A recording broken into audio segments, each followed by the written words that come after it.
شافتني بحط البصل جوه حلة المية، اتصدمت مني. بس بعد كده لما دقت الطعم قالت لي تسلم ايديكي. تعالى اقولك على طريقة البصل المخلل بطريقة سهلة وبسيطة، وكمان طعمها حلو جدا. ولو انتي بتعشقيه هتعشقيه اكتر. يلا نشوف الطريقة بتاعتنا وازاي يظبط معانا ويطلع زي بتاع المحلات بالظبط، وكمان يقعد عندنا من اول يوم لحد 3 شهور من غير ما يتهري ولا يحصل له حاجة.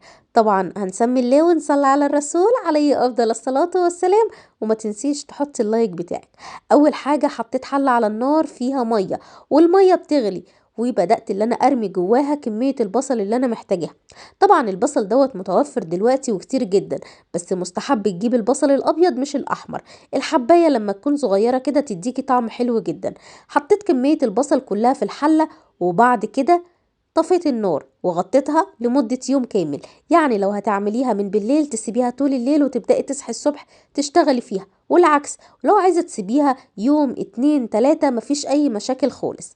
بعد كده تاني يوم على طول جبت البصل بعد ما برد، بدأت اللي أنا أشيله من المية، وهبدأ دلوقتي اللي أنا أقشره، أشيل الأطراف بتاعته. وطبعا هشيل أول طبقة من القشر الخارجية. طبعا عايزة أقولك سهل وبسيط وبتتقشر بكل سهولة. وطبعا ما ينفعش تجيبي البصل الكبير، لازم تكون صغيرة كده وجميلة. هخلص بقى الكمية كلها بالطريقة اللي انت شايفاها ديت كده. عايزة اقولك طعمه حلو جدا، وممكن تاكلي منه بعد 3 ايام ويفضل متوفر عندك لمدة 3 شهور. ان شاء الله بإذن الله هنعمل مخللات رمضان الفترة اللي جاية. خلصت الكمية كلها والبصل جميل كده وشكله حلو ويفتح النفس. هجيب معايا جزراية، وهي جزراية واحدة وديت اختياري، لكن بتخلي الطعم حلو جدا وشكل البطرمان من بره يفتح النفس. بعد كده هجيب معايا معلقتين من هريسة الفلفل الأحمر، تقدري تستبدليهم بالفلفل الأحمر الألوان اللي مش حراق. بعد كده هجيب حوالي معايا 3 كوبايات من المية، وهحط على كل كيلو بصل 4 معالق من الملح.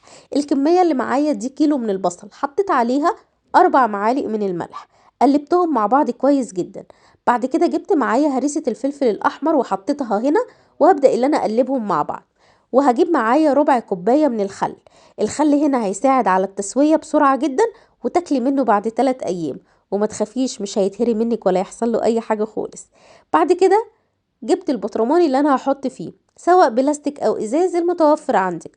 حطيت بس من تحت كده معلقة من حبة البركة، هتدي شكل حلو للبطرمان وكمان هتدي تيست عالي جدا. جربيها وادعيلي.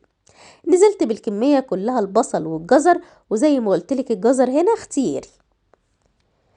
طبعا ولا هنحط توم ولا هنحط ليمون. لو انت حابة حطي، بس نصيحة مني بلاش، الطعم كده بيكون احلى. نزلت بكمية المية كلها اللي انا عملتها. كيلو البصل عليه 4 معالق من الملح، ملح عادي بتاع الاكل. خلاص كده خلص معايا، بسم الله ما شاء الله، لونه حكاية وطعمه حدوتة. يلا بقى لو انتي مش عاملة متابعة للصفحة ما تنسيش تعملي متابعة، وتقوليلي بتتفرجي عليا منين، وجربتي قبل كده تعملي بصل مخلل ولا اول مرة.